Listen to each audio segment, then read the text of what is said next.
Back everyone, welcome back here to our second series of the broadcast. We're halfway through the Crank Gather Season 4 Qualifier.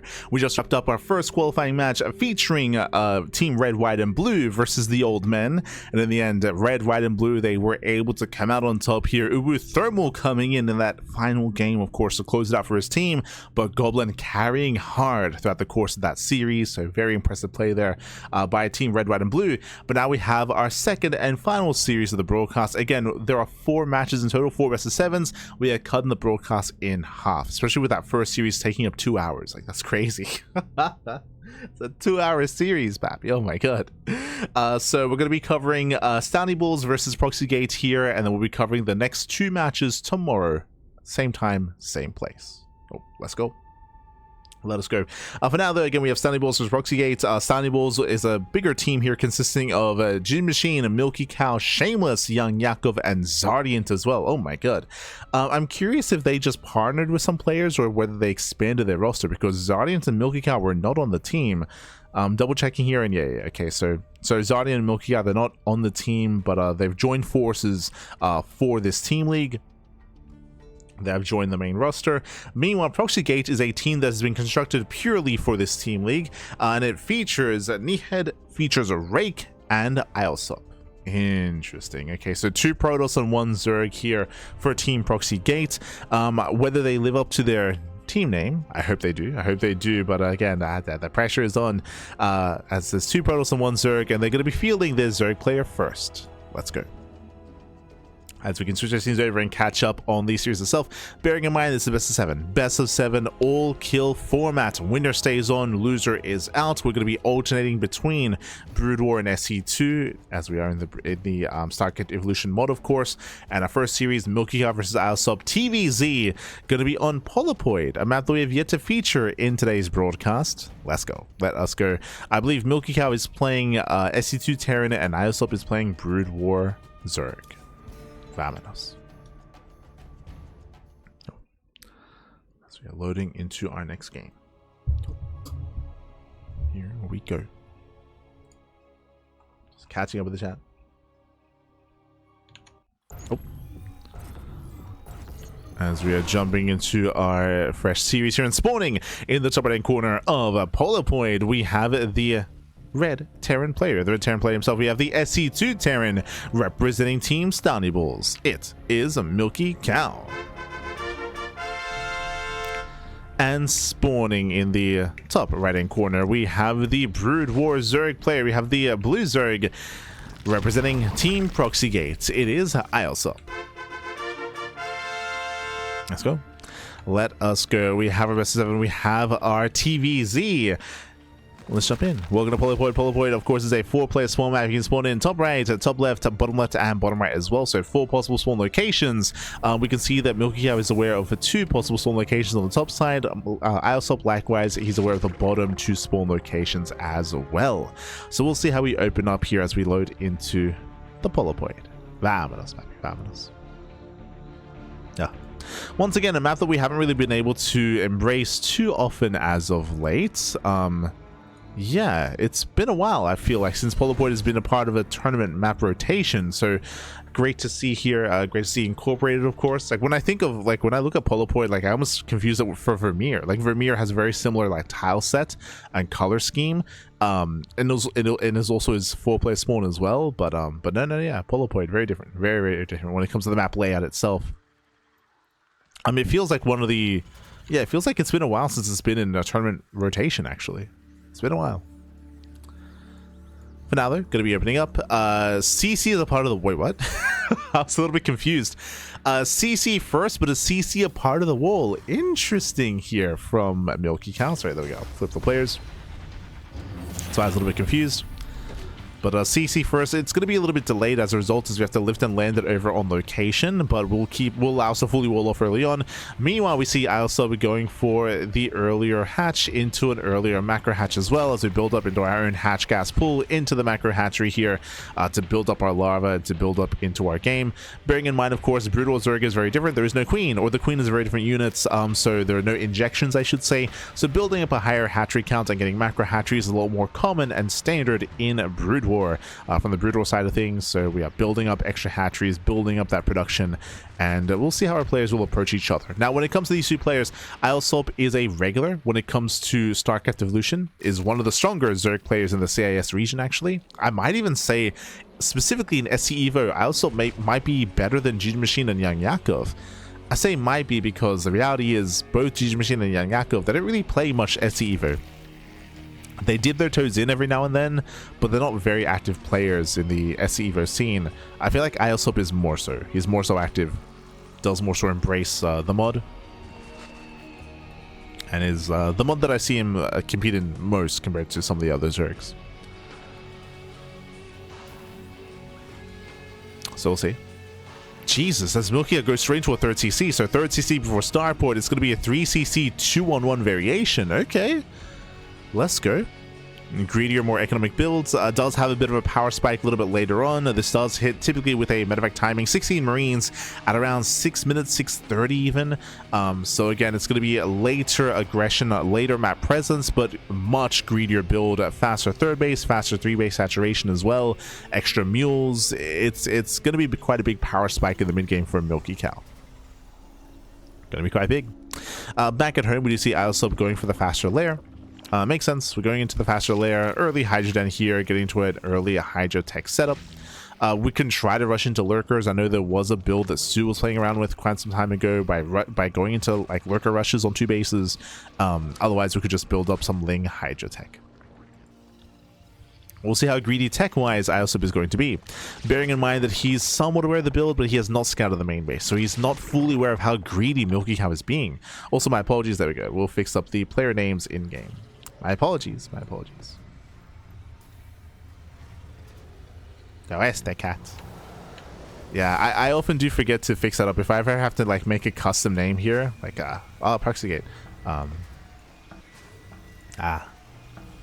My apologies. Fixed up though. Fixed up. I'll try to bear that in mind.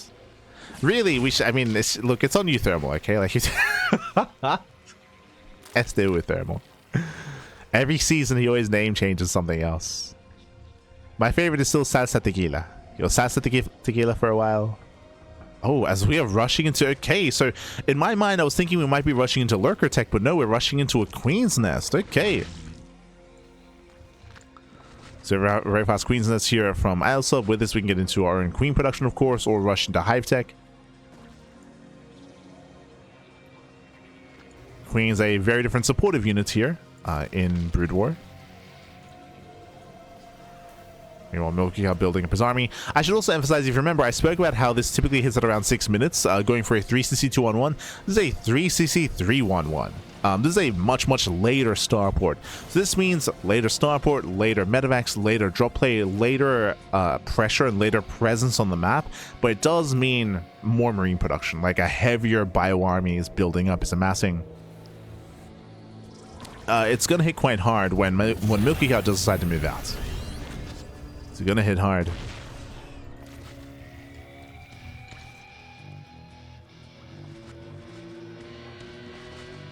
As we have Ensnare on the way.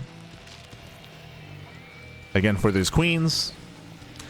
Bearing in mind that queens, they can be quite useful, and snare can be quite useful as well, but it's not the same as fungal growth. And snare is a great tool when it comes to slowing down and catching an army, but does no additional damage. Bear that in mind.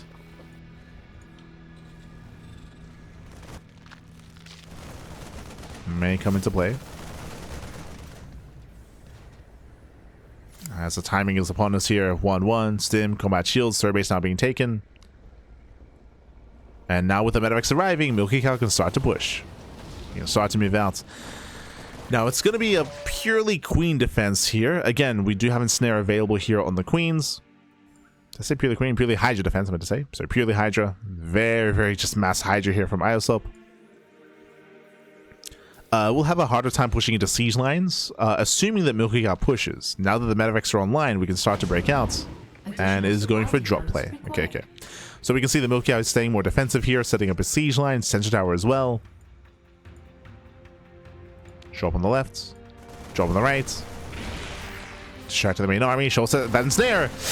Yeah, the Marines, they should be caught out. Ensnare doesn't quite connect though, and MilkiCow gets away. Ooh, so a bit of a blunder there from Iosup. Did miss that Ensnare, but again, this is a massive army, and MilkiCow, he's moving out across the map with that drop. Back at home, does he have enough to defend? Ooh, does get a queen. Yeah, massive pick off. One queen goes down. Marines able into the mineral line. Drone's going to be falling. Iosup is out of position, and he turns back around. I assumed that he would commit, but no, he turns around. 9 drone kills. We're still not done. Dropping into the main base. Reinforcements will defend. That's all we needed. We did not need the main army. Yeah, reinforcements, they clean this up. Iosup, yeah, maybe a little bit nervous here, but did overreact. This does give MilkiCow more time to build up his army. Now up to 3 tanks. Securing his 3rd. And Iosup is moving in. Iosup is moving in. Pushing into 3 tanks. We'll see if he can. He can just zone this army away. True, there's an opening right here into the 3rd. He's going for it. Yeah, he does move in. Heads towards the 3rd base. Getting on top of the ramp. Damage is being done. MilkiCow's in trouble. He's in trouble, Bap. He tries to stem in. Yeah, let's try to Hydras. They collapse in from behind. Marines are going down, and the tanks are exposed. The tanks are exposed, and all these tanks get surrounded. 1, 2, 3, 4 tanks should fall, and with that, Iosup will overwhelm. He'll overwhelm the main army. He takes on every single tank. Does break on through at the same time. Hydras, they were otherwise cleaned up here at the 3rd, but they break through the main. They break through the natural. We have a couple of Marines left. The boys are being pulled in desperation here, and Iosup with the mass Hydra. It's too much, Bappy. It's too much. Oh my god. Again, unfortunately, this was just such a difficult position to defend, just because it's so open, so exposed. With that, Iosup just collapsed in. More boys are being pulled, and with that, Team Proxy Gates will kick things off with a lead, as that is 47 SCV kills. Oof. So we're at 52. 55. Oh, we're still going. Can we get 60? 61? Oh my god, 60 SCV kills. Again, MilkiCow, he had a greedier build. He had, of course, his own big power spike as well that it was getting into, but the position here was just too difficult to defend. Too difficult. Again, technically, this is high ground as well, right? So there was that high ground advantage that also, in some way, influenced the fight.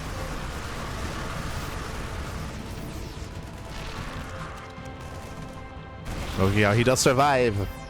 He survives on 12 SCVs, but we have mules. True. They're pretty good. The mules are pretty good. Back. Copium. I mean, hey, MilkiCow is able to outtrade. He has 2-2, so he does pick off a good amount of Hydras. MilkiCow, he's completely all in. He's all in, Bappy. It's all or nothing. This is it. 22 Marines. Stims on forward, catching out some Overlords. But every stim is hurting. Medevacs are running out of energy. Yeah, Medevacs are running out. Hydras, they collapse on the Marines. Iosup is holding. The longer this goes on, the worse it is for MilkiCow. Oof.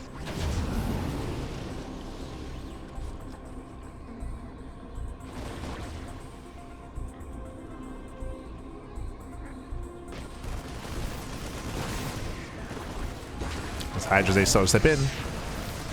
Catching out the tank. Catching out all the Marines. And again, we can just fight head on here. Marines, they're out of vigil. The Medevacs are out of energy. They cannot stim. Not freely. And we just keep rallying. At this point, Iosup is getting a 4th base up and running and just keep rallying across the map, setting out more Hydras, more army.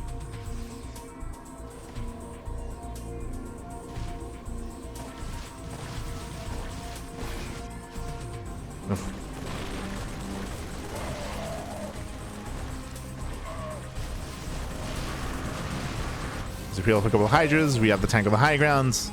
Hydras, they just head straight for the mineral line instead. They head for the natural. Peeking of more SCVs. Oh god. And GG gets called. GG gets called. Also, he will take game number 1. GG. Whew, GG, well played. Team Proxygate, they do start things off with a lead in the series here, taking the first game. And again, Iosup just snowballing out of control with Mass Hydra.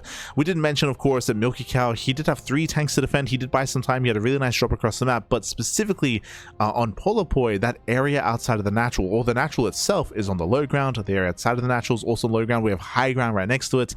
And that was just a very, very difficult position to defend. The terrain working against the defending player even, just because you're isolated from your own third base, and this high ground right next to the entrance to the natural as well. So a very difficult position to defend. With that, MilkiCow tried to make a stand. He could not. He could not make a stand there. He lost everything with that GG. GG, well played. Iosup did snowball out of control, and with that, Proxygate, they do put a point on the board, and Iosup will stay on. Who will step in to take MilkiCow's place? So MilkiCow, he is now out, and up next we do have another Terran player, one that's I would say more well versed in StarCraft Evolution, as he's going to be playing the SC Evo Brood War Terran. It is going to be ZaRDieNT. Let's go, let us go. I mean, I say that, to be fair, I know that ZaRDieNT, I think he race picks, right? I think sometimes he plays Terran, sometimes he plays Protoss. I think ZaRDieNT is quite high level with both of them. So I tentatively say he'll play Terran, but we'll see. We shall see. As we are loading the game, número 2. Oh, okay, there we go. It is going to be Terran.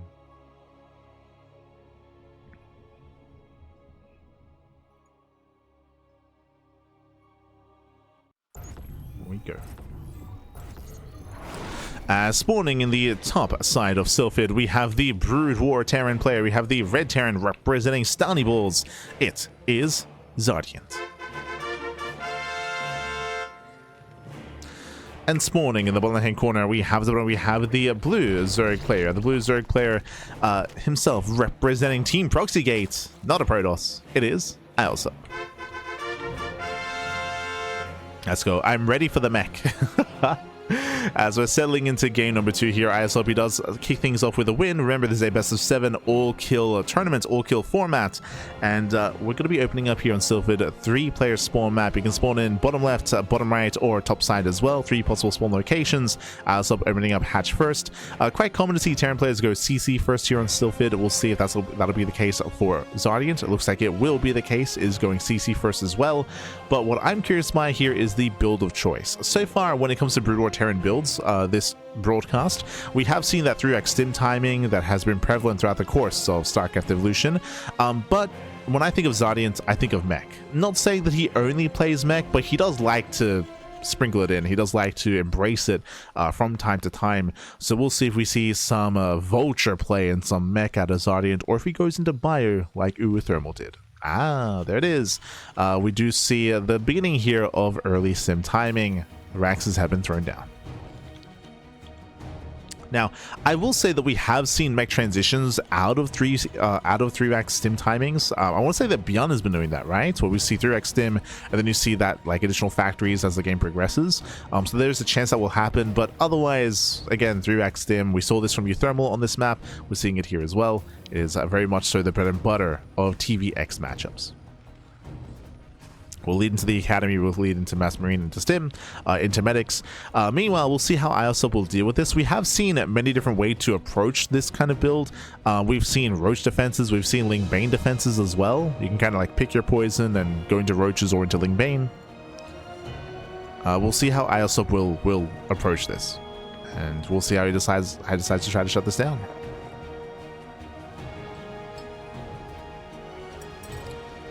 Now Link Speed is on the way.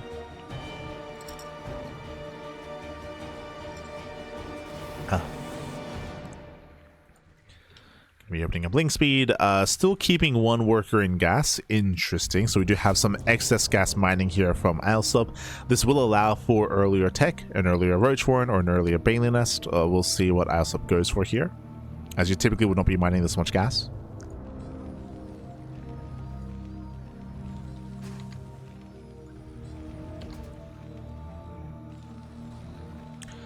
Because they got new Zerg models. Yes, they've been reduced in size, right? I mean, oh sorry, not SE2. Or these X as well. But I believe there were a bunch of model changes that were made a couple days ago. Before this tournament took place, of course. We did have the I think it's 1.20.1 patch, question mark. We did discuss it last night during the podcast. Oh, so everybody's going to be called out. And we'll supply block Iosup. Okay.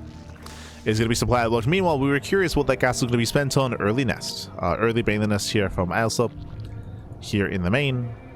So we're going to be going for a Ling Bane defense. Meanwhile, as opposed to against Protoss, here Firebats have their place against Zerg. It's going to be Marine Medic Firebat push here. Let's go. We about to fire it up.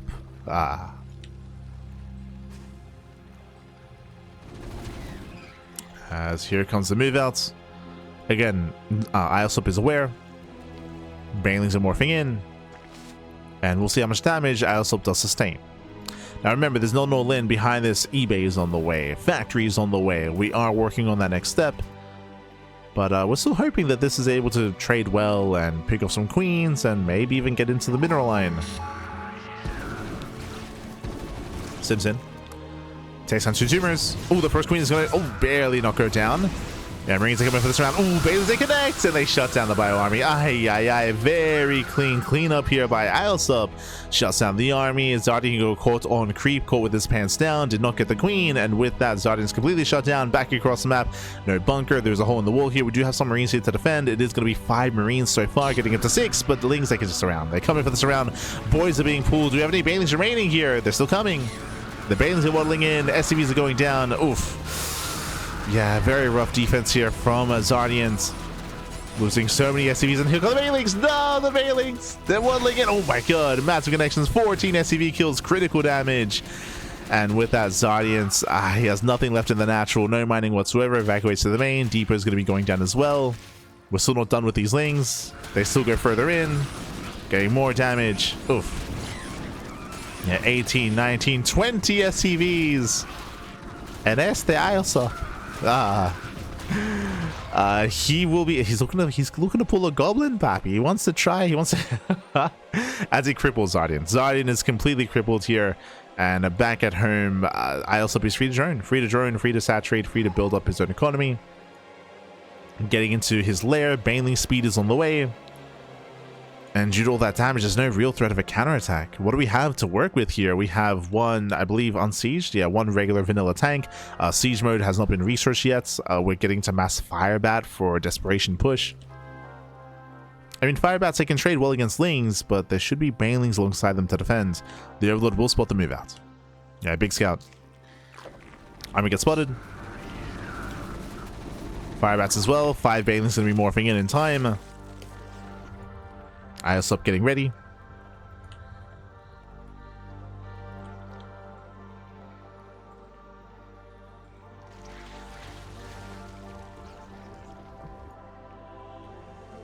Siege mode is almost done. True. We'll kick in.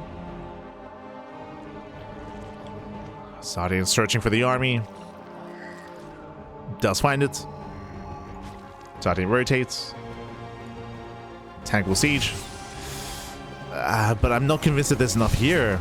There are a lot of Firebats, but there's plenty more Queens and Ling Bane. Queens, they move in. One Queen may go down. Banelings, they crash. The tank falls. And there's not much remaining here. The Firebats, they do hold their own, true. Shout out to the Firebats, but they cannot push on to creep due to all these Queens, right? There's plenty of Queens to defend. Oof.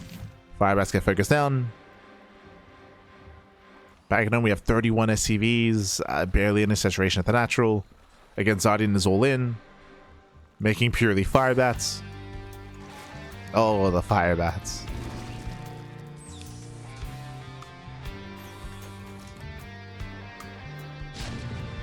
Oh. Does catch one Queen. One Queen goes down.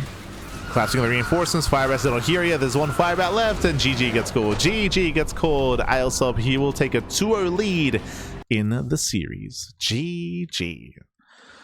Whew, GG, well played. ZaRDieNT going for the tried and true 3x stim timing, does hit hard and was baited onto creep. He got surrounded, he got shut down by the Ling Bane response of Iosup, and because Iosup defended so well, he had enough to counterattack. We saw that across the map there was no wall off from ZaRDieNT, there was just a gap in the wall, so the Lings, they just flooded into the natural base, was able to collapse on the Marines, get into the mineral line. Banelings waddled in as well, and that was critical damage. The game did continue from there a little bit longer, as we saw the desperation all-in counterattack out of ZaRDieNT. But alas, like, there was no teeth to it, there was no economy behind it either, so limited reinforcements, limited aggression, and GG, well played. With that Iosup, he continues his reign of terror, papi. Up to 0, takes down 2 members of StalnieBalls already, takes down both of the Terrans. And I feel like we only have Zerg left, right? It's like, are we going to field GgMaChine or Young Yakov? Who is going to step up to the plate here? Who do we rely on to try to make that comeback happen? Up next, we have the answer. Okay. It is going to be GgMaChine rising to the challenge. It'll be a ZVZ. Oh boy, it's going to be a ZVZ here, but bearing in mind that we are alternating back and forth, so Iosup just played with SE2 Zerg, now Iosup is going to be stuck with Brood War Zerg, and we'll see how this mirror matchup does take place, bearing in mind that it is mirror matchup in name only. The races work very differently from each other here. It can be very intense, very aggressive. We are loading into Blackrock up next. Let's go.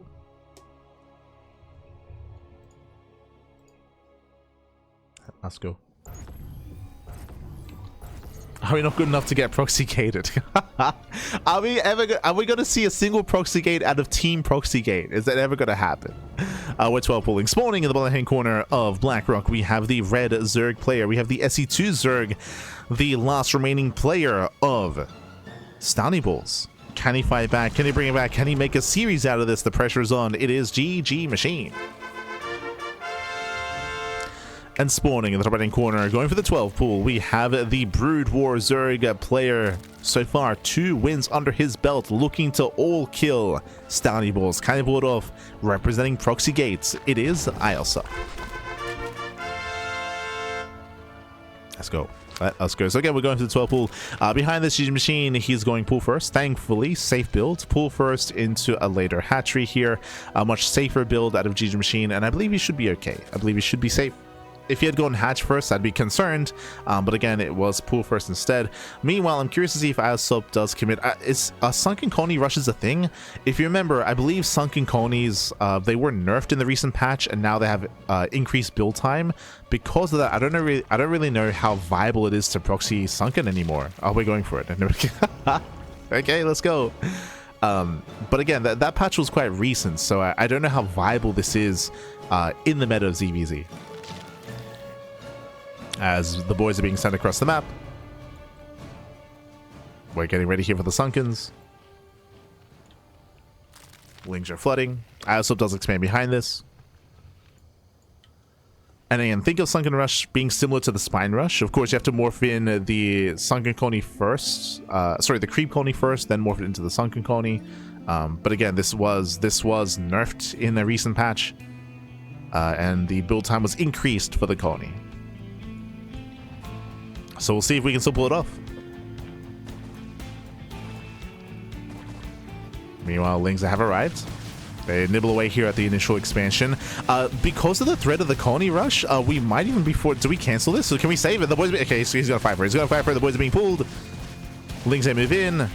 So far, better engage here from our blue Zerg. Somebody gets surrounded. No, he gets surrounded and he gets shut down. And with that, GgMaChine, he is holding. The Queen has arrived. GgMaChine does hold. We don't get the opportunity to Sunken Rush, and with that, Iosup is going to be forced back home. He is droning. He is transitioning out of this. Oof. So again, nice defense by GgMaChine. GgMaChine has a massive lead here. He has a faster expansion. He has a better economy. 19 drones compared to the 14 workers of Iosup. His natural base just now finishing up, of course.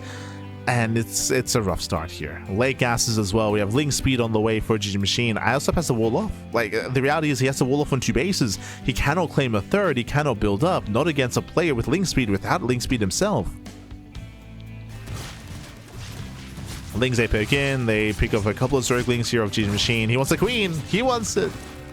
The Queen. Oh my god, Queen does survive. Again, still a very comfortable economic lead here for GgMaChine. And GgMaChine, he might just Link Flood, to be honest. Like, he could just get away with a Link Flood. There it is. Baliness gets thrown down, hidden behind the main. Iosup is trying to wall off. We need those colonies back at home. Iosup's in trouble. He's in trouble, Pat.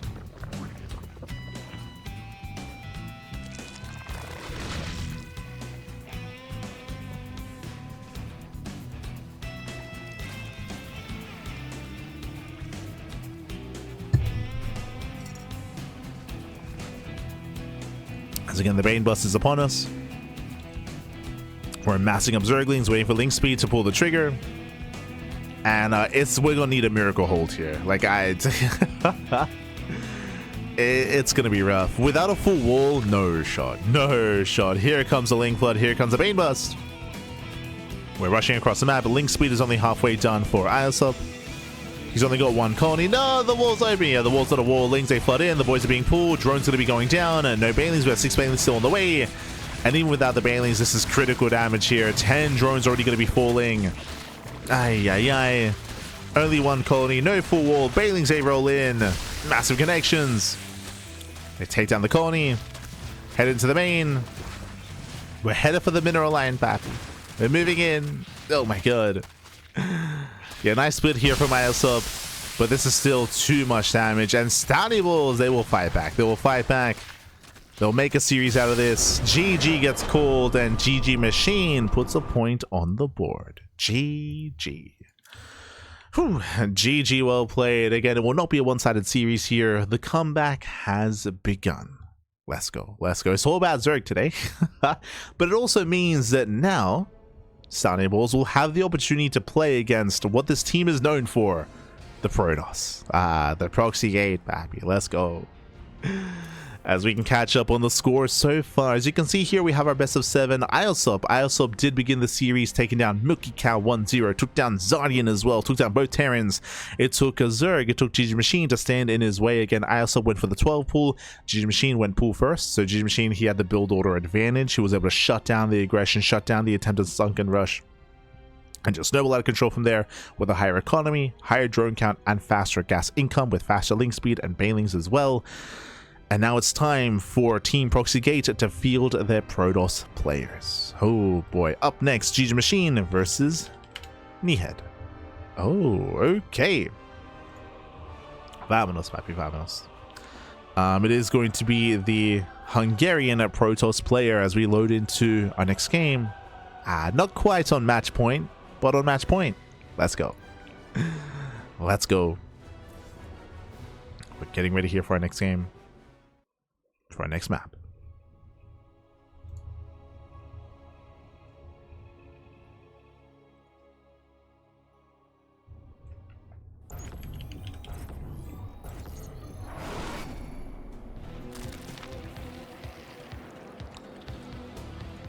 Spawning in the bottom left-hand corner of match points, we have the red Zerg player. We have the Brood War Zerg representing StalnieBalls, beginning that comeback. Can he keep it going? Can he keep it up?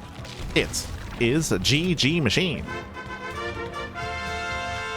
And spawning in the top right-hand corner, we have the SC2 Protoss player. We have the blue Protoss representing Team Proxy Gate from land of Hungary. It is Nihed. And I didn't see a Proxy Gate. Just saying. I didn't see it. It's back at home. The gateway gets run. I mean, we could still see some Proxy gateways coming into the early to mid game, of course, to reinforce and to harass across the map.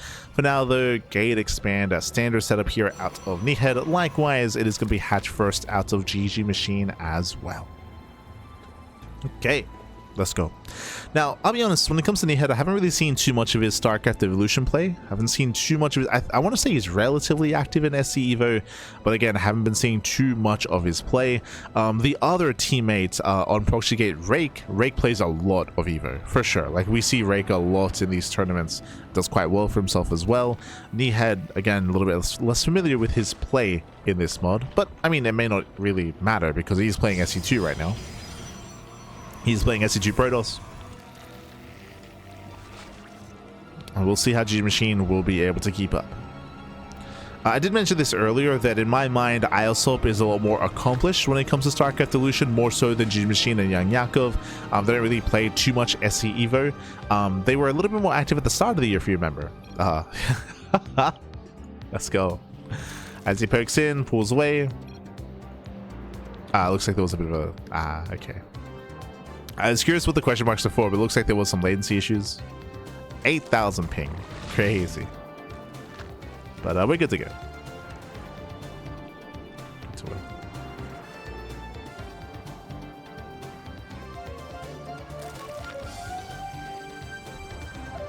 Oh.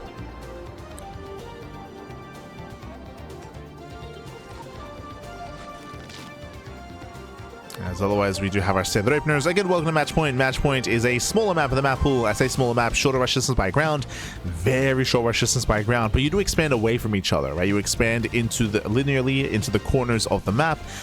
This map, I mean, so far has presented the best game of the year. It was like we had a crazy PvP earlier on this map in the previous series. We'll see if we can make up for that, as it is going to be a robo opener in PvZ of all things. Huh.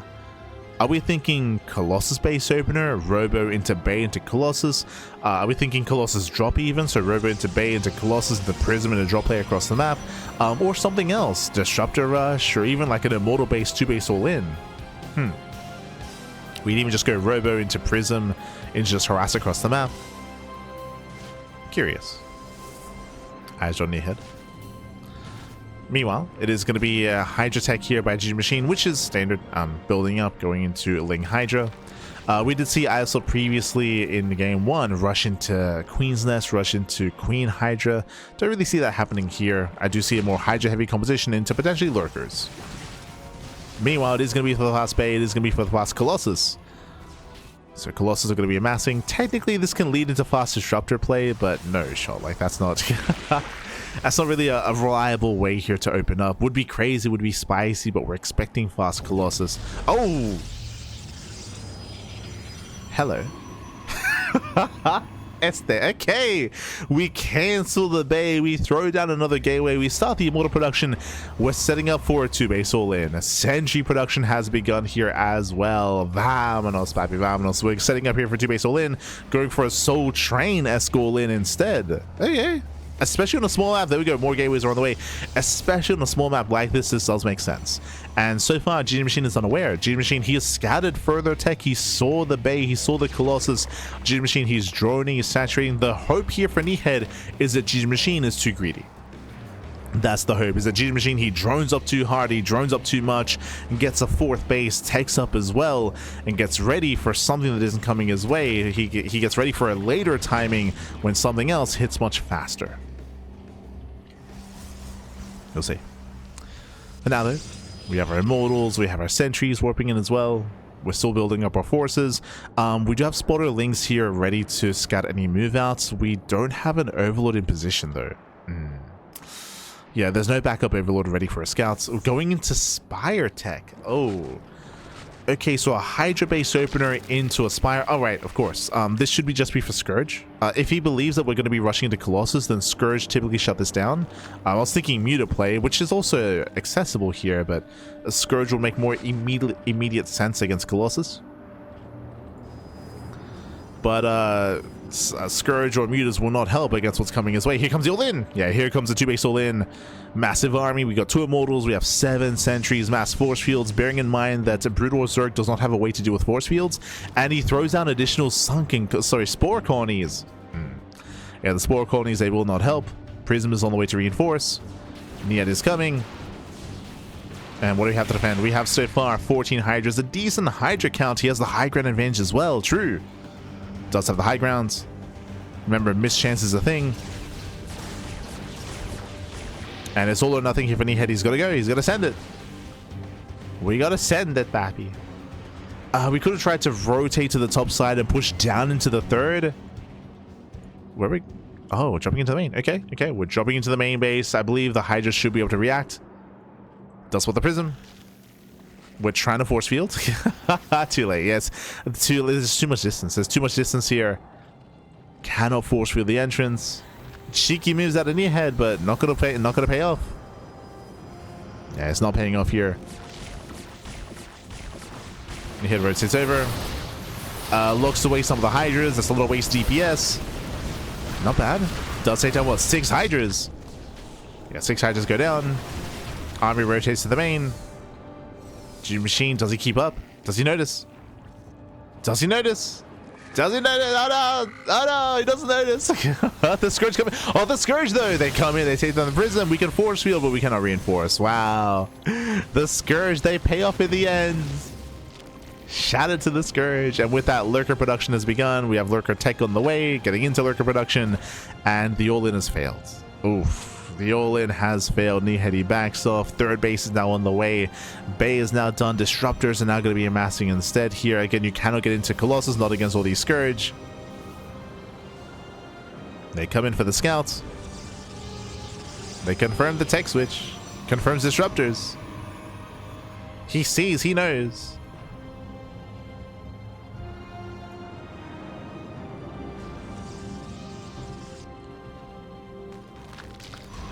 And from here, I mean, we'll see who can build up. Now, what I will say, something that's working in Nihed's favor, Nihed didn't kill workers, but GgMaChine didn't drone, right? The drone count is actually quite low for GgMaChine. So, on the one hand, he defends, he survives, but he doesn't really have the economy that you would expect here in this kind of position. So, lack of saturation, lack of economy will be slowing GgMaChine down. It does give Nihed the opportunity to recover. On top of that, even though the all-in failed, Nihed retained his army, right? Didn't lose any immortals, did lose some sentries, but for the most part was very, very careful with his army control and retained his composition, so we can still build up in towards the mid-game. We can build up into the mid-game. Blink is on the way. More disruptors are amassing. We're going to be careful with the rally, though. Oh. Gotta be careful. Gotta be careful. Nihed. As against Scourge, they're still sharking around, still scouting. We may just throw away a disruptor here. Oof. Yeah, it's an expensive loss. Losing one disruptor. Looking like it was maybe rallied with the hallucination, or maybe a misrally from the rover for an observer. Does happen. Queen's Nest is on the way for eventual queen production, for eventually Hive, but lurkers have arrived. Yeah, we have our lair tech lurkers. Army's moving in. Novas, they can hold their own. First Novas go off. Ooh. Nibbling away at the army. One Nova connects. The other does graze the army as well. So that's it though. Yeah, that was all the Novas. That was all the Novas. Lurkers, they move in. GgMaChine has the high ground. Third base is exposed. And the third base will go down. Yeah, third base is going to fall. Novas, there are a couple of them left. Against some decent connections, but it's not good enough. Oh. Oh my god. I mean, the Novas are solid. Don't get me wrong. They're very nice. But it's not enough. Oh my god. Novas, they continue. There are so many of them. Novas, they keep popping up, but alas, the base still falls. Expansion goes down. Mutas, they do harass here at the natural. Not many mutas. Just a handful of them. Just causing a bit of distraction. I just realized zero detection. There's no observer. Yeah, no observer is still on the way. One lurker goes down.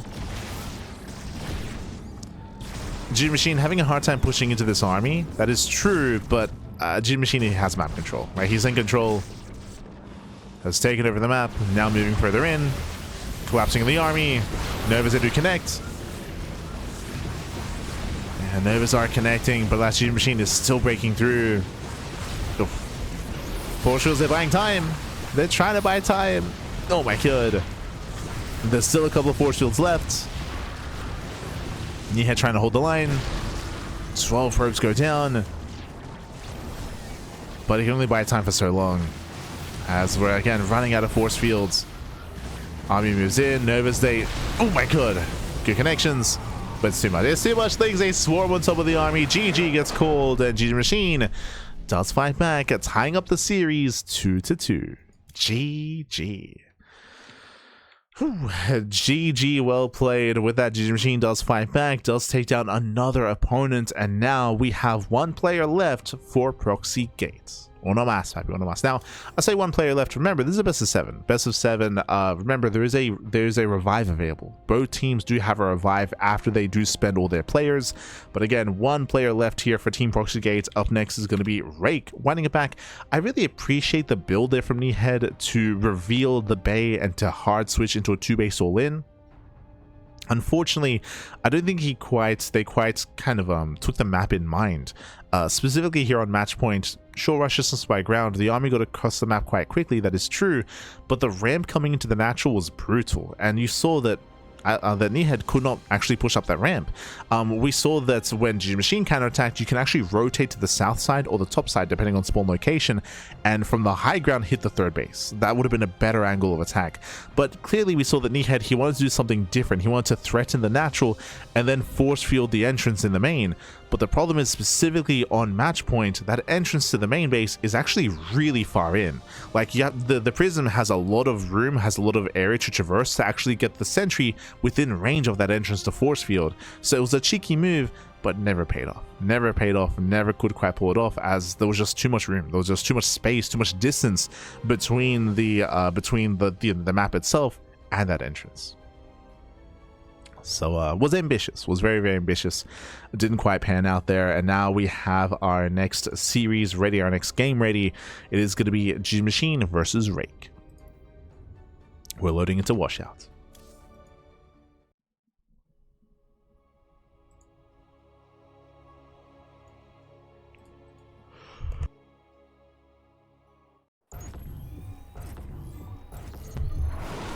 Here we go, and spawning in the top right hand corner of washouts, we have the red Zerg player, the red Zerg player himself. We have the last remaining player for his team, for Team StalnieBalls. Can he pull off a all kill? True, he's got 2 wins under his belt. It is GgMaChine, the C2 Zerg, and spawning in the bottom left hand corner, we have the Brood War Protoss player. The last player for his respective team, for Team Proxy Gate. We have yet to experience any Proxy Gate play. We saw some all-ins and some aggression from the last Protoss. This one has a lot to live up to. It is Rake. Let's go. Let us go, as we do have our initial 14 pool. Oh, actually, okay. So 15 pool here by GgMaChine, so it is going to be pool first out of our Zerg player. I mean, I don't blame him. He's up against Proxy Gate, so he's expecting a Proxy Gate safe start here from our red Zerg player. Meanwhile, Rake, Brood War Protoss, is going to open up with a Nexus first. Nexus first out of Rake. Meanwhile, pool first out of GgMaChine. We're settling in.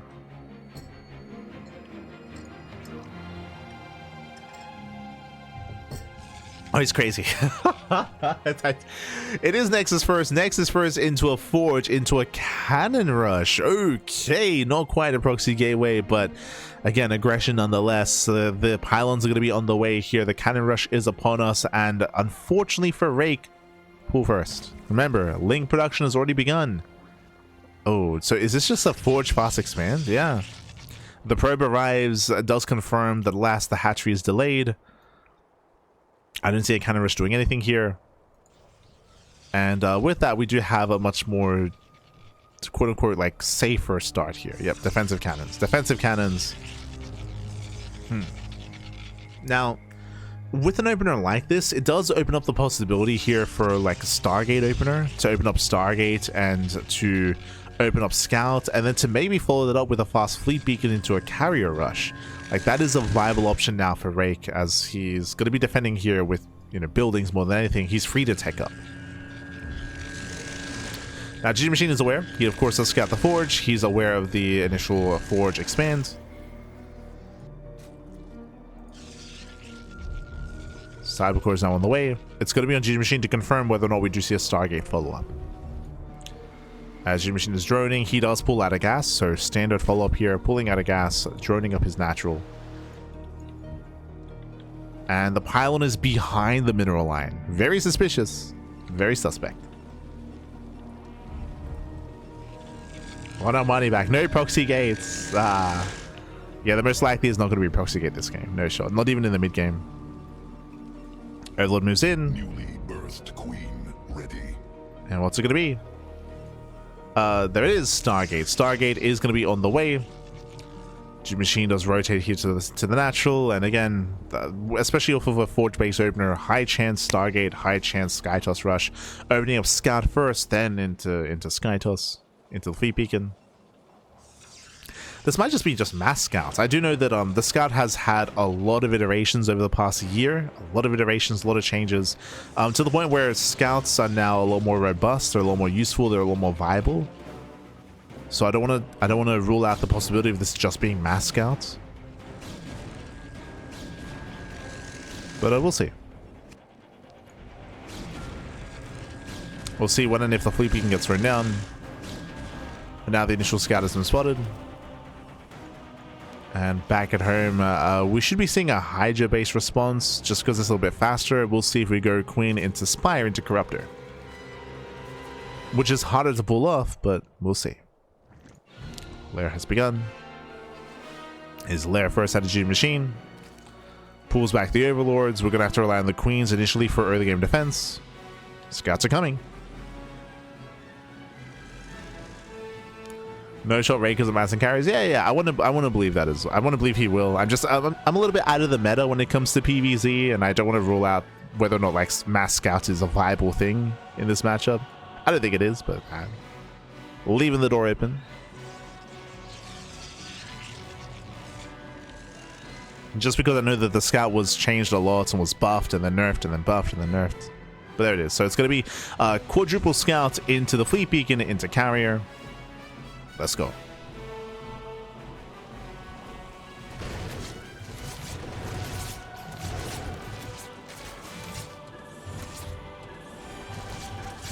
So I say buffed and nerfed and buffed nerfed. It was buff, nerfed, reworked, and then reworked, and then Scout got a lot of reworks in SEVO. There we go. Does rotate to natural. For now, just keeping tabs here on what GgMaChine is up to. Once again, we're waiting for the Hydrogen or the Spire. Waiting for the tech of choice. Hydrogen does have more short-term gains. Meanwhile, the Spire, I would say, is better long-term. And it is going to be the Hydrogen. Okay. So again, the Hydrogen finishes up faster. Hydra tech does mass up faster as well. Fun fact, hey, look, I left the door open for mass Scouts. We left it open for a reason, because we're not stopping Scout production, and so far I believe that is Scout speed. Okay, we are going mass Scout. Let's go. See, Akeron in the chat had me doubt myself. Had me. You made me doubt. As here we go. As more Scouts are building up. Claiming our natural, sorry, our third.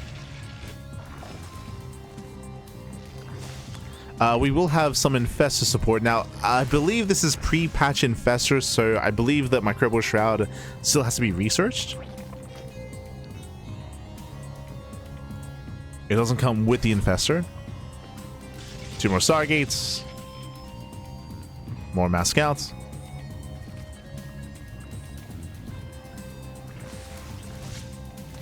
And we have how many? We have 9 Scouts so far. Soon to be 11. Soon to be 11 Scouts. We can two-shot Queens. We can two-shot the Queens. Hydras are still building up. Harassing the Mineral Lines. Fungal does land. But no follow-up. Yeah, there's no follow-up here to these Fungals. The Queens, they do help support. They do catch one Scout so far. Just the one. And now we have the transition. Now we switch into Carrier. We've built up to how many so far? 9 Scouts. Hydras are building up. So Fungals are going to be available here. And how many Hydras do we have? Not many. We're actually just redroning. This is where I would want to see... there's a capacity upgrade for the Carrier, I believe. Getting to the capacity upgrade. But this is where I would want to see a Spire at this point.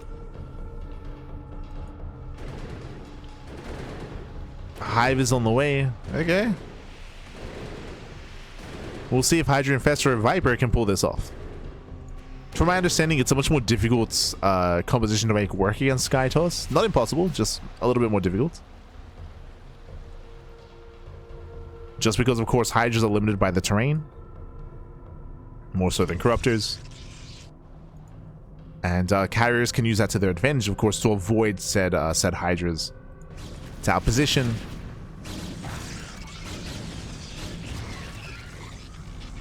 And the Sky Toss is coming. There's the Spire. A little bit late, but the Spire is on the way.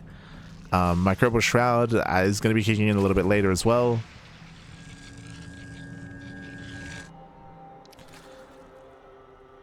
Now, because this is all going to be kicking in a little bit later, it does give Rake a lot of time to build up his forces on 3 bases. But in that time, GgMaChine has 98 drones, has the entire map at his disposal, plus high yield bases. Remember, these are hybrid expansions on washouts, so they even have more value than normal. GgMaChine should be the first to max and should be able to trade as well. Like max out, build up a bank, a trade with his opponent, and then make sure that Rake never maxes. That should be the dynamic here. Nice fungal. And nice shining fungal, catching out 1, catching out 2, catching out 3, 4. Ooh, 4 scouts go down. Massive pickoffs. Down to 5. Yeah, down to 5 scouts. Will scout the Spire. And will supply block GgMaChine quite heavily, actually. Oh my god. That's 6 overlords going down. The overlords. Hydras they attempt to intercept. Not quite able to. Scouts they find some workers. Buying time. Hydra lunges on the way. Vipers as well. GgMaChine is maxed out. Likewise working on those Spire upgrades as well, getting ready for that Corruptor switch. And here comes the army. Here comes the first push. And again, the goal here isn't necessarily to kill Rake, but it is to cripple. It is to at least trade and maybe reset the scout count, trade with the interceptors, break through some of the side defense, and kind of soften this position. And there's that Microbial Shroud. Hydras, they start to step in. They start to step forward. We have more Microbial Shrouds. And carriers, they attempt to engage here, but interceptors should just be focused down. Yeah, and again, Rake has limited economy as well, bear that in mind. Losing so many interceptors, even with the capacity upgrade, but we need more Microbial Shrouds. Uh-oh. Yeah, we need more. Alas, that was it. GgMaChine pulls away, but this is what we wanted. Again, when it comes to this trade, when it comes to this fight, was able to take down 3 cannons, 3 scouts, was able to take down 17 interceptors, 1 shield battery. Again, just kind of soften up this position and get ready for the next start, for the next wave of Corruptor. And you see the GgMaChine, he's refining his composition. Now switching to Corruptors. I will say that at this point, though, the drone count is hurting GgMaChine more than helping. Remember, we have high yield bases, we have hybrid bases, so you could even argue that we can get away with a lower drone count, but GgMaChine, he has 103 drones. That's crazy. This means that the main army is going to be smaller than it should be. Now, this is okay if we start to work on a spore forest, right? If we use these drones to throw down a wall of spores to push them forward with the creep, sure. But otherwise, like, I'm a little bit concerned about that, as we do abduct the first carrier. Gets 1. 1 carrier gets caught. Going for the other. There's a Microbial Shroud, catching out more carriers. A little bit of a little bit messy there when it comes to the when it comes to the blinding clouds. I'm gonna say parabombs. That's it. A little bit messy. Yeah, a little bit messy here. But overall, decent trade. 2 Vipers survived. And we can see a Corsair switch here out of Rake. Now, ideally, we do want to parabomb the Corsairs. You want to parabomb the Corsairs, not the carriers, to punish them clumping. That's why we said that it was a little bit messy there when it comes to the Viper usage.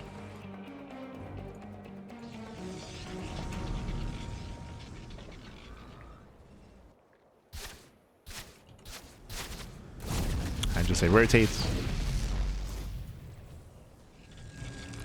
We built up to 9 Corsair so far.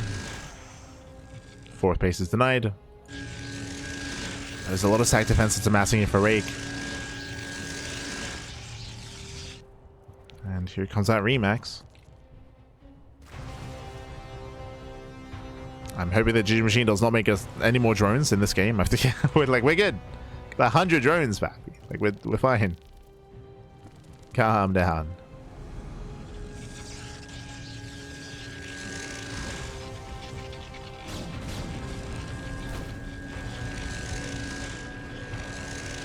So we have 15 Corsairs. Oh my god.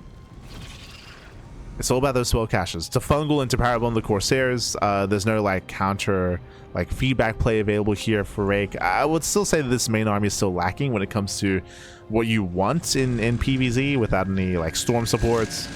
or Archon support. Or feedbacks.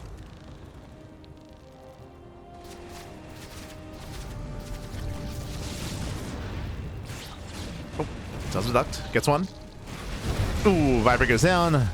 Nice work of starting here on the Vipers, catching up both Vipers. Yeah, 2 Vipers do fall. Does land one of the power bombs though. Oh my god, the Corsairs! Yeah, Corsairs, they get very low. Once again, they get punished for clumping. Yeah, that's what you want. You want those power bombs on those Corsairs.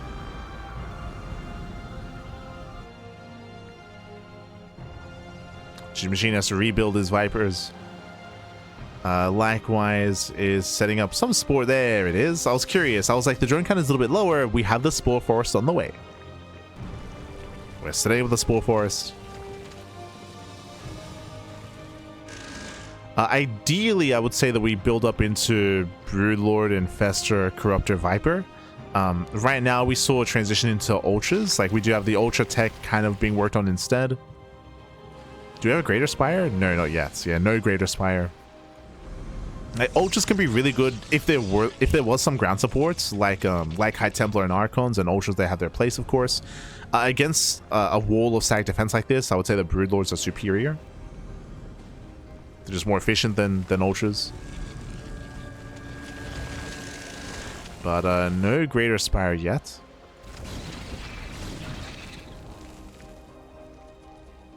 For now, just relying on the Hydras.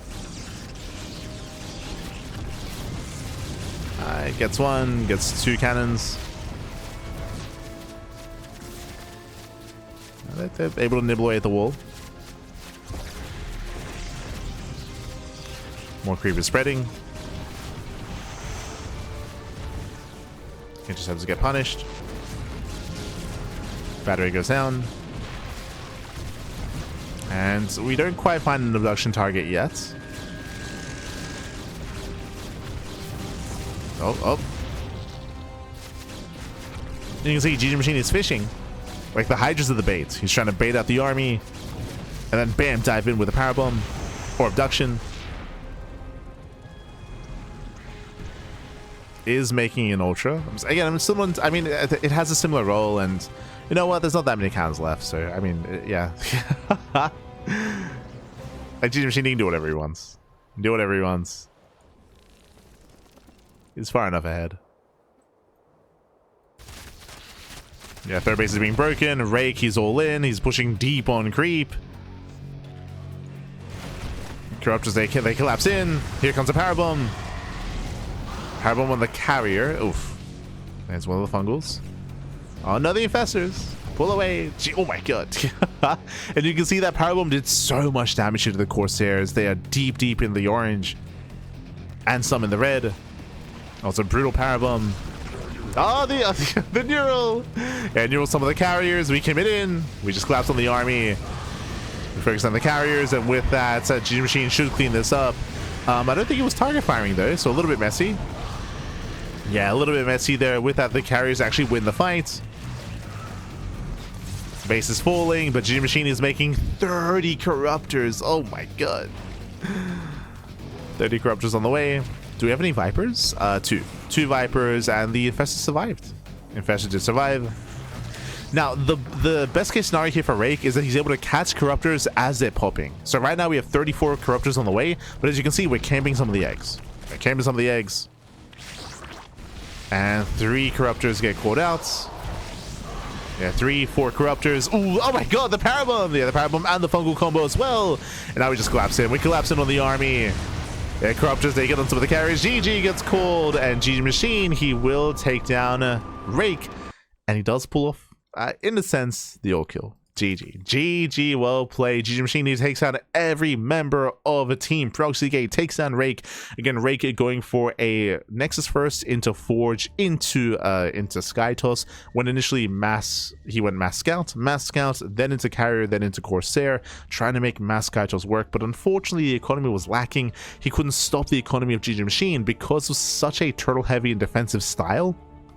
GgMaChine, he freely droned up to 102, right? There was nothing harassing, nothing pressuring GgMaChine except for the initial mass scout. The initial mass scout was applying some pressure.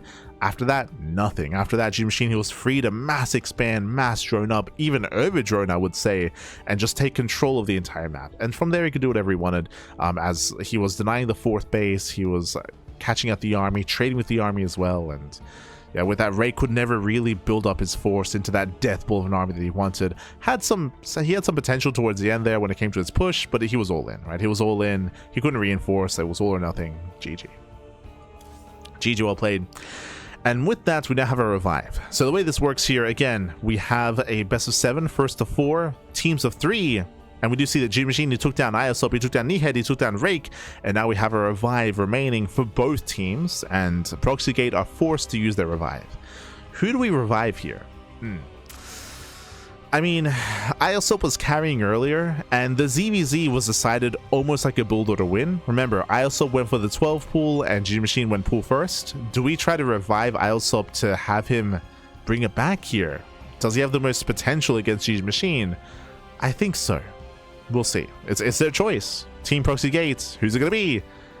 Yeah, Iosup. Let's go, Papi. Let's go. Iosup, he's coming in here. He's gonna be revived.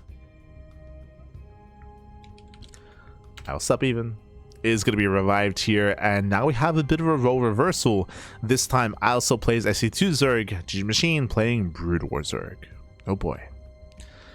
And again, this is the final player here, the final life for Proxy Gates.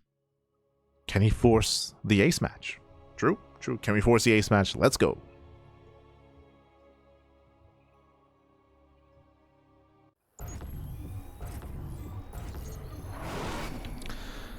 Spawning in the top right-hand corner of Fear and Faith, we do have the red Zerg player, himself. Oh, one momento.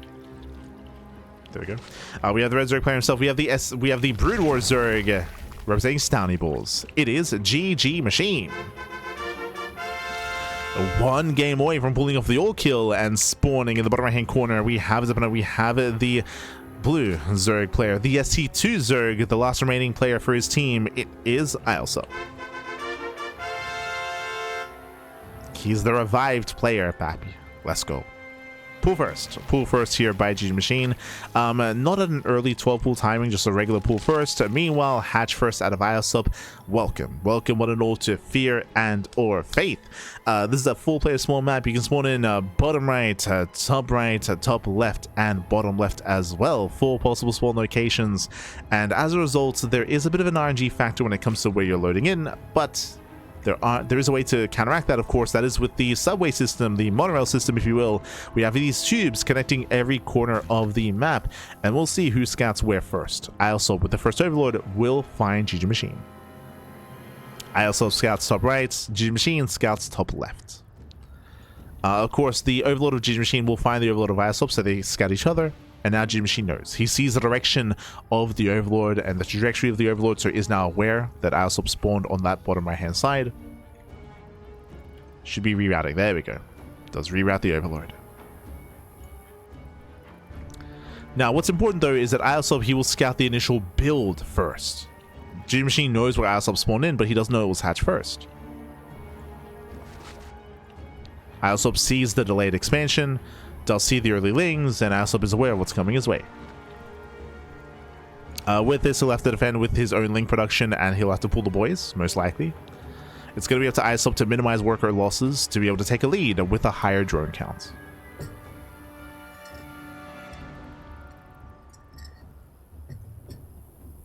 Let's go. Oh.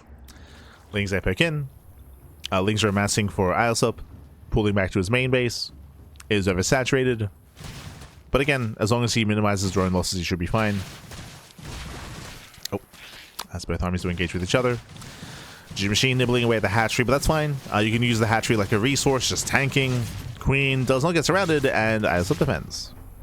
Iosup does hold. Iosup does have a worker advantage, does have a worker lead. Behind this, we do see a Hydra Den on the way. Lair is likewise in production. A backup hatchery as well. So we're staying on hashtag, of course, just going for the Hydra Den, building up into Ling Hydra early on. Into 2 base Ling Hydra. but I will give the edge to Iosup. Better economy. Should be able to gain map control as well once link speed kicks in. Once it kicks in. It was earlier gassing come from GgMaChine. True. Earlier gas, earlier link speed. GgMaChine just containing Iosup.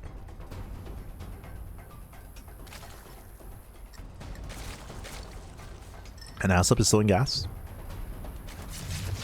Oh! Doesn't quite get the queen. Tempted. He wants it! He wants the queen! Oh, doesn't quite though. Yeah, GgMaChine forced to pull away. Hydras are massing, does double back around, it does not get the queen, and comes in for the scouts. Yeah, it does move in. We'll confirm additional gas mining, and there's no roach horn, no lair, no Bailey nest. Not yet. Do we see GgMaChine fully walling off? Oh, Hydras have to move in position. They will amass. Yeah, they do amass here. A couple of Hydras will go down. Losing 1, 2 Hydras. But GgMaChine holds. It does hold on. A nice cancellation as well. Not wasting money, not wasting resources. And GgMaChine is not droning. Oh, he's not droning up at all. 25 workers. It's going to be a 1.5 base all-in out of GgMaChine. Pure Ling Hydra. Now, back at home, Banelings would be ideal, but there's no Ling Bane defense. We're going lair first. No Bailey nest, no Roach War, no nothing. Iosup is being too greedy. Yeah, being far too greedy here. The all-in is coming. Cashing on Overlord. Getting 1, 2, 3 Overlords, and this will supply block Iosup. Yeah, brutal supply block. Spine coolers are on the way in a panic. Queens are low from earlier. The army has arrived. Queens are exposed. Gets 1. Yeah, 1 queen left. And with that Iosup, he was just too greedy. Too greedy. He did not respect this. Going lair first. Taking a third base. No Roach War. No Baliness. Hydras that get surrounded. They will still trade though. They take down 13 drones. 14 even. Now, funnily enough, GgMaChine was droning behind this. If he was committing to the all-in, he kills 100%. He kills 100%, but he was droning up instead. Didn't have faith, Pappy. He had fear instead. So Iosup, he survives. He survives, and you know what? He survives with a third hatchery, and he's not too far down in workers. But he's still down in tech. Oof. Yeah, GgMaChine is overextending. Throwing away a couple of Hydras. Hydras that get thrown away. GgMaChine amassing on more army back at home. And who drones first? Who techs up as well? Like, does Iosup tech up either? Like, oh, so far we're just flooding Lings, just pure Ling here from Iosup. I feel like this won't scale too well. More gas is being taken. GgMaChine here looks like he plans on droning. Yeah, he makes a stand. He does that trade these Lings. So many Zerglings falling here. Yeah, this is not worth it for Iosup. He throws away so much. Oh god. He picks up 1, 2, 3, 4, maybe 5 Hydras. Does pick up a couple, but these are still rough trades for Iosup. You can see here, he was able to kill some Hydras. I mean, this is a bit of a longer kill count. Here he's backing off, trying to go into Lingbane Hydra himself. Again, late tech from Iosup. He was so tunnel visioned. And GgMaChine is counterattacking. Here comes a counterattack. Does somewhat pull into gas, somewhat. And again, it's just a Ling defense. It's only Zerglings. Once again, the boys are being pulled, and GgMaChine should have enough this time. GG and GgMaChine with the all kill. He takes down Nihed, takes down Rake, takes down Iosup, but he takes down the revived Iosup as well. GG. GG, well played again. Iosup, he was so greedy in this game. He did decide to go lair first. He skipped the Bailey nest. He skipped the Roach Warren. He was purely getting a hatchery, getting a lair, he was droning up as well, and he was caught by the 2-base all-in. It didn't quite kill, especially because GgMaChine was droning behind the all-in, so he wasn't too committed initially. He could have been more committed, which I think would have just killed Iosup, but instead he droned. I think he made 5 drones. He made like 5 drones. Made a couple of workers, took his gases, built up back at home, was able to outscale, and again, Iosup was just stuck. He was stuck with the low drone count. He was stuck on mass Ling. He tried to take up towards the end, but after Ling flooding, he went for his own Ling flood, which failed against the Ling Hydra. He threw away so many Zerglings. And GG well played. Congratulations, GgMaChine. He will claim the series and pull off the first all kill of the tournament. GG well played. You can have a look here at the bracket yourself. You can have a look at the scoreline. Initially, Iosup, he kicked things off. He took down MilkiCow, he took down ZaRDieNT. Iosup, he was popping off. He did have a strong start. But then, GgMaChine, the machine himself, he pops off. He takes down Iosup, Nihed, Rake, and once again, in that revive match as well, takes down Iosup, pulls off the all-kill.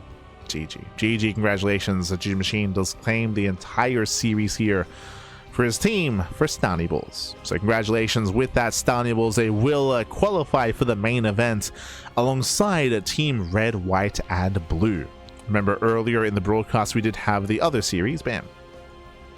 As you can see, we have the other best of 7, of course. With Team Red, White, and Blue, we had a Goblin alongside Vaeda and Uwu Thermal claiming their own series. And honestly, Goblin almost all killed. Remember, Goblin versus Cyan on match point was crazy.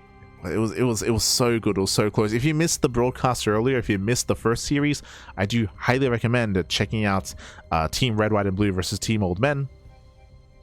Do recommend it. We had some bangers in that series. Some bangers.